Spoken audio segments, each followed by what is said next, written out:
On the 19th of October 2025, at 8 a.m., at an altitude of 31,000 feet above the Pacific Ocean, a U.S. Navy P-8A Poseidon reconnaissance aircraft detected a massive heat signature nearly 350 feet long, drifting 170 nautical miles off Panama. The image matched the Santa Muerte, the largest drug smuggling ship ever recorded in modern maritime history. Inside the ship's hull were 8 chemical reaction chambers and 6 laboratories operating around the clock, producing heroin, cocaine, and methamphetamine.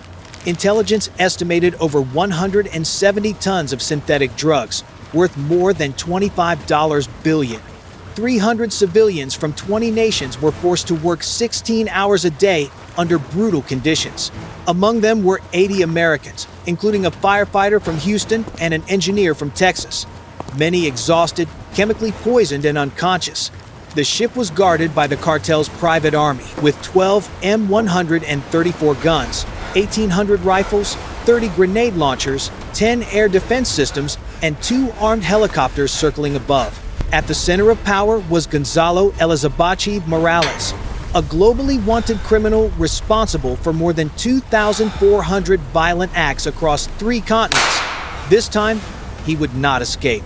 At 8:15 a.m. Eastern Time, the San Diego Monitoring Center confirmed a 98.44% thermal match with the Santa Muerte. No identification signal, no IFF code, no electronic response, only blazing red heat traces streaming from the hull. At 8:30, the signal was relayed to the Pentagon and linked directly to the White House. The president received the report. The ship had surfaced in international waters, beyond coastal protection, ready for decisive action. At 8:45 a.m., the president signed the order to launch Operation Iron Tide. Objective: seize the ship, destroy all production facilities, and rescue 300 hostages without a single loss of life.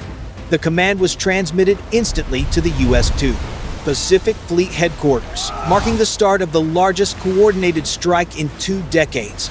The assault formation included 20 Virginia-class nuclear submarines carrying 720 SEALs and Delta Force operatives surrounding the target from below.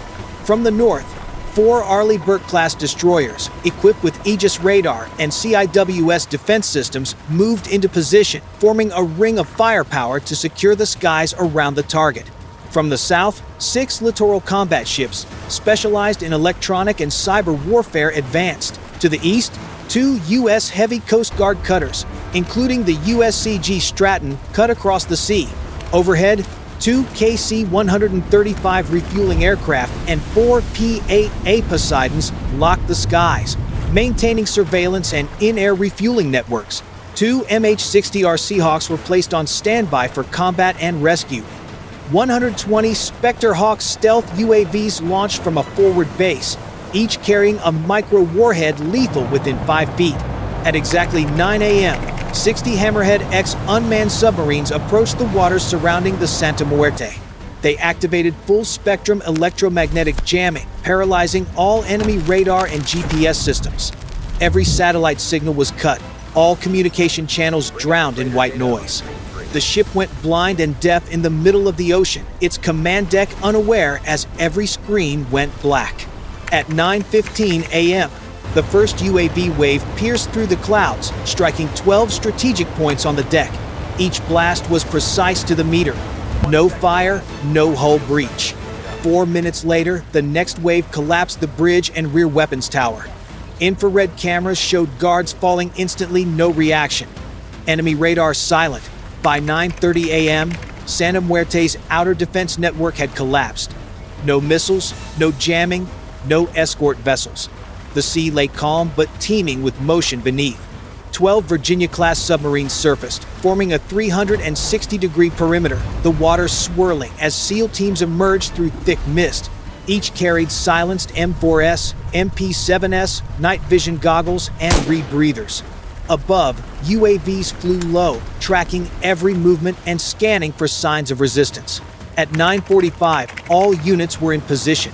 Surface ships shifted into blocking stance.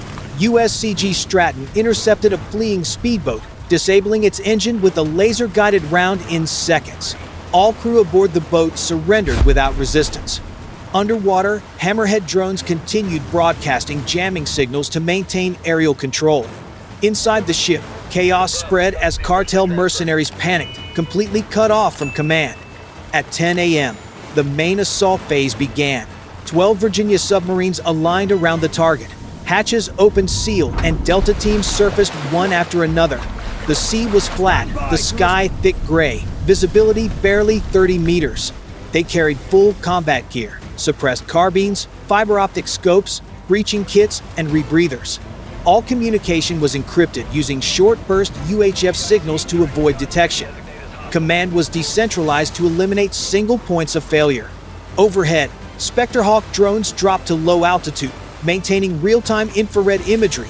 At 10:15, teams Alpha, Bravo, Charlie, Delta, Echo, and Foxtrot approached the target from 3 directions. Alpha and Bravo climbed the starboard side using carbon hooks and hydraulic pullers. Charlie and Delta approached port under drone cover, while Echo and Foxtrot cut reinforced panels underwater to open tactical entry points, all synchronized in a tri-axis assault. At 10:18, Team Alpha encountered 2 gunmen near the aft stairway. A flashbang was thrown. The enemies were neutralized with silenced fire before triggering any alarms. The team advanced quietly to clear the way for the next unit. Thermal cameras captured chaotic heat signatures in the hull, mercenaries in panic. At 10:22, Charlie breached Cargo Bay 3 and rescued hostages from steel cages, many exhausted and unconscious. One gunman used a hostage as a shield, forcing rescuers to act decisively. Within 90 seconds, 9 gunmen were neutralized without harming any hostages. At 10:30, Echo reached the engine room. 6 technicians attempted to flood the compartment, but were stopped with stun grenades. The area was secured within 2 minutes. Delta breached the main lab, finding 6 glowing reactors, temperatures at 129 degrees Fahrenheit, and visibility reduced by toxic vapors. Forces donned respirators and thermal goggles. A main valve was locked with a carbon steel wrench in record time.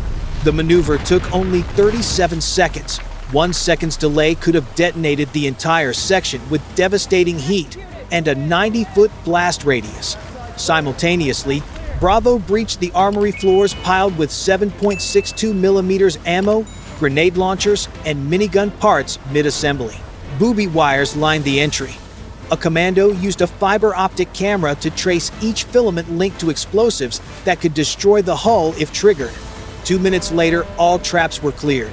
9 gunmen were taken down with suppressed SMGs, and the armory was fully secured. At 10:45, Alpha advanced to the command bridge, where Morales' 18 elite guards waited with heavy weapons. Instead of a frontal assault, they dropped 2 flashbangs through ventilation shafts and breached the side wall using a shaped charge, opening a 6-foot entry in an instant. The blast stunned the entire room. Operators stormed in, clearing every corner. 11 hostiles down, 7 surrendered. At the same moment, Foxtrot found Morales trying to escape via the engine shaft. His biometric locks failed and were disabled. Thermal imagery showed him drawing his gun. A flashbang followed. Morales collapsed instantly, handcuffed, and extracted within 90 seconds.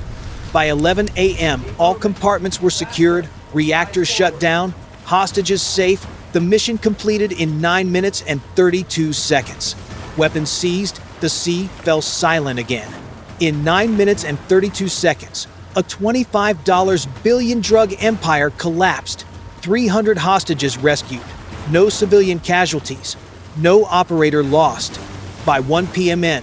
the final phase of Operation Iron Tide shifted to data recovery and extraction. 4 remaining UAVs. Scanned surrounding waters, no secondary threats detected. All onboard computers were dismantled and sealed in Faraday cases. Forensic teams cataloged each chemical barrel, ammunition crate, and narcotics unit. Over 270 precursor containers were sealed. 6 containers leaked corrosive chemicals, eating through over 17 square feet of steel. Environmental damage was contained, though contamination risk remained high. At 1:15 p.m., the last hostage, a 24-year-old Texan engineer held for 210 days, completed medical screening. He stated he had worked 14 hours a day, surviving on rice water. A woman from New Jersey had lost her left hand, likely severed weeks earlier. She was sedated and transferred to the USS Arlington for treatment, still wearing the necklace holding her wedding ring. At 1:30, the president received the post-operation report. No hostages dead, no operatives injured, all targets captured. The official statement contained a single line: "The United States does not tolerate floating death factories." But the classified report was longer. It revealed 3 similar ships still active in secret.